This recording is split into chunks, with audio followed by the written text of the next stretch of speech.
நம்ம சேனலை பற்றி இன்னும் தெரியாமல் இருக்கிறவங்க கங்கை ஹெர்பல் கிச்சனை சர்ச் பண்ணிட்டு like, share, comment and subscribe பண்ணிக்கோங்க. மறக்காம பெல் ஐகானை ப்ரெஸ் பண்ணிக்கோங்க so that you get notified. Hi viewers, வணக்கம். Welcome to Gangai herbal kitchen.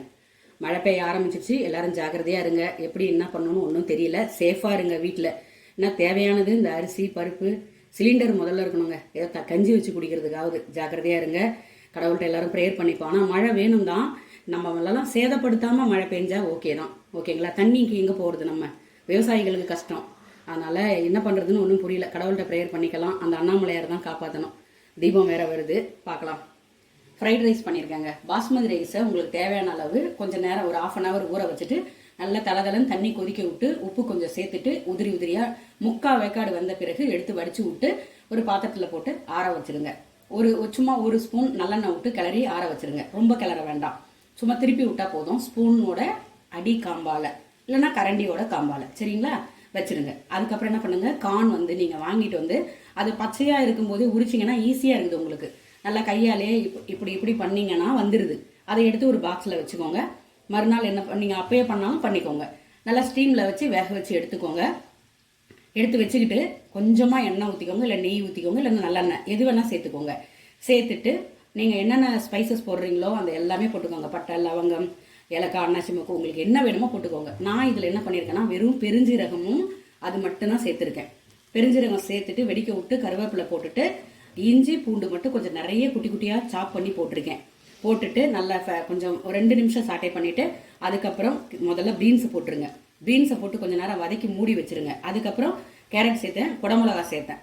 சேர்த்துட்டு நல்லா ஃப்ரை பண்ணி கொஞ்சம் நேரம் வதங்க விடுங்க. அதுக்கப்புறம் நீங்கள் வேக வச்ச காணை போடுங்க. வதக்கிட்டு உப்பு சேர்த்துக்கோங்க. பாதி உப்பு சேருங்க, ஏன்னா நிறைய சேர்த்துறாதீங்க. நம்ம சாதத்தில் வர அரிசியில் அந்த வடிக்கும் போது உப்பு போட்டு வடிக்கிறோம். பார்த்துக்கிட்டு சேர்த்துக்கலாம், சரிங்களா? நல்லா சாட்டே பண்ணிவிடுங்க. பண்ணிவிட்டு புதினா, கொத்தமல்லி தழை எது இருந்தாலும் பொடி பொடியாக நறுக்கி அதில் சேர்த்துக்கோங்க. தேவையான அளவு பெப்பர் சேர்த்துக்கோங்க. அப்போ மட்டும் ஹை ஃப்ளேமில் வச்சுக்கோங்க. அப்படியே என்ன பண்ணுங்கள், நம்ம ஆற வச்சுருக்கோம்ல அந்த சாதத்தை எடுத்து நல்லா கொட்டி கிண்டிடுங்க. இன்னொரு ஆப்ஷன் உங்களுக்கு இதை விட இன்னும் நல்லா ரிச்சாக வேணும் அப்படின்னு நினச்சிங்கன்னா சத்தானதாக இதுவே போதுமானது தான். இப்போ நிறைய சத்துள்ள காய்கறிகளாக இந்த மாதிரி ஏதாவது சாப்பிடுங்க. இந்த காய்கறிகள் நிறைய எடுத்துக்கிற மாதிரி பாருங்கள். ஏன்னா நோய் எதிர்ப்பு சக்தி வேணும்னா நம்ம உணவில் தான் இருக்குது அது. அதனால தான் சொல்கிறேன். இதை நீங்கள் என்ன பண்ணுங்கள், நம்ம பன்னீர் சாட்டை பண்ணி வச்சுருக்கோம் இல்லையா, பன்னீர் வாங்கிட்டு நம்ம மிளகாத்தூள், மஞ்சத்தூள், தனியாத்தூள், உப்புலாம் போட்டு நல்லா பரட்டி வச்சு தவா ஃப்ரை பண்ணி வச்சுக்கிட்டு இந்த ஸ்டேஜில் கூட நீங்கள் சேர்த்துக்கலாம். பன்னீர் இருந்தாலும் நீங்கள் சேர்த்துக்கலாம். அவ்வளோதாங்க. நல்லா கலந்து விட்டுட்டு அருமையாக உப்பு, மிளகுத்தூள், காரம் கரெக்டாக இருக்கான்னு பார்த்துட்டு அடுப்பில் சிம்மில் ஒரு 2 செகண்ட் வச்சுட்டு இப்படி கிளறி விட்டுட்டு ஆஃப் பண்ணிங்கன்னா சூப்பராக இருக்கும்.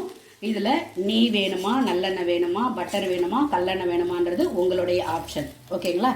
சூப்பராக வீட்டில் வேறு எந்த ஒரு கடையில் விற்கிற எதுவுமே சேர்க்காம, மசாலா ஐட்டம் எதுவுமே சேர்க்காம நம்ம வீட்டில் இருக்கிறத வச்சு பண்ணக்கூடியது. அருமையாக இருக்கும். ட்ரை பண்ணி பாருங்கள். அதோட கூட காலையில் சாப்பிட்றதுக்கு நம்ம சேனலில் எல்லாருக்குமே தெரியும், கங்கை ஹெர்பல் கிச்சனில் போய் பார்த்தீங்கன்னா வறுக்கிற பொரிக்கிற ஐட்டம் இருக்காது. இன்னைக்கு பூரி கேட்டாங்க, ரொம்ப நாள் ஆச்சு பூரி கேட்டாங்க. அதுக்கு உருளைக்கிழங்கு மசாலா. இது எப்படி பண்ணியிருக்கேன்னா உங்களுக்கு தெரியுதான்னு தெரில. இதை பாருங்க, 2 பச்சை மிளகா அப்படியே நீட்டாக கீனி வச்சுருக்கேன்னா இது என்ன பண்ணுங்கள், கடாயில் எண்ணெய் வச்சு அந்த 2 பச்சை மிளகாயை மட்டும் கொஞ்சம் சுருங்குற அளவுக்கு, தோல் சுருங்குற அளவுக்கு வதக்கிட்டு ஒரு தட்டில் எடுத்து வச்சுக்கோங்க. எடுத்து வச்சுட்டு அதுக்கப்புறம் அதே எண்ணெயில், அதே கடாயில், எண்ணெய் நிறைய தேவையில்லை, சோம்பு சேர்த்துக்கோங்க. சோம்பு சொல்லுவாங்க, சில இடத்துல பெருஞ்சீரகம் சொல்லுவாங்க, சேர்த்துக்கோங்க. அது பொரிய விட்டு கருவேப்பிலை சேர்த்துருங்க. நல்லா நம்ம உருளைக்கிழங்கு 2 சேர்த்துருக்கோம். அதனால் வெங்காயம் தான் நிறைய அரிஞ்சு வச்சுருக்கேன். அப்போ என்ன பண்ணுங்கன்னா அந்த குட்டி குட்டியாக நறுக்கின இஞ்சி பூண்டு சேர்த்து ஒரு 2 நிமிஷம் சாட்டை பண்ணிவிட்டு அதுக்கப்புறம் நீங்கள் எடுத்து வச்சுருக்க வெங்காயத்தை போட்டுடுங்க. கருவேப்பிலை போட்டுருங்க. நல்லா அந்த வெங்காயம் கொஞ்சம் லைட் ப்ரௌனிஷ் வந்த உடனே, ரொம்ப வதங்குச்சுனாக்கா இனிப்பாயிடும் குருமா. அதனால் கண்ணாடி பதம் சொல்லுவாங்களா, அந்த பதம் வந்தோடனே தேவையான அளவு கொஞ்சம் தண்ணி ஊற்றிக்கோங்க, உப்பு போட்டுக்கோங்க, மஞ்சப்பொடி போட்டுருங்க. வேறு எதுவுமே கிடையாது. ஓகேங்களா?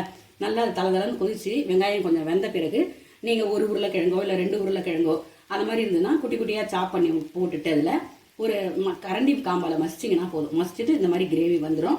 அதுக்கப்புறம் நீங்கள் வச்சுருக்கிற பச்சை மிளகாயை எடுத்து இதில் சேர்த்துட்டு ஒரு பெரட்டிட்டிங்கன்னா குட்டீஸும் சாப்பிட்லாம், வயசானவங்களும் சாப்பிட்லாம்.